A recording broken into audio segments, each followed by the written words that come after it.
in my pottery studio, and I had saved this. I don't know if even I can see it. This was a piece of God knows what packaging. It was either in a gift bag or what, I do not know, but it's a mesh that looks exactly like a Crackle finish. So I brought it upstairs to my place where I play with polymer clay. And look at the variations, which are really nice. I could stretch it. It has gold flecks in it, and I knew it would be of value, so stashed it away like I'm always doing.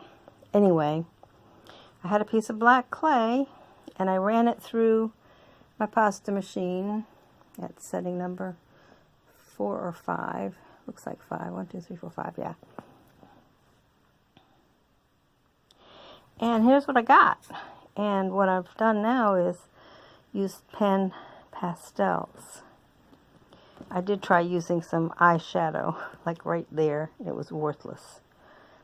It was very subtle. Maybe it could be used, but right there, I think it was pretty subtle. And there just was a piece that didn't get crackled. This is a lime green pan pastel sitting on the top. So the black crackle shows up really good. So if I'm in a hurry and I want a crackle, I'm going to use this piece, run it through my pasta machine, and be done with it. I can manipulate it probably from the other side too, and move the cracks around a little bit. This is pretty thin, so I probably won't do it, but nothing could be faster or easier, and it also looks like it has, some variation in it, which is kind of interesting. Some thin crackles. I don't have to wait. This is called instant. I don't have to dry the clay with a dryer.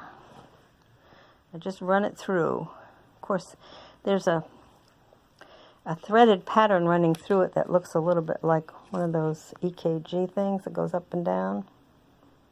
I don't think I mind that very much. It's not exactly like the ceramic crackles, again, but if it's still worth using on various projects.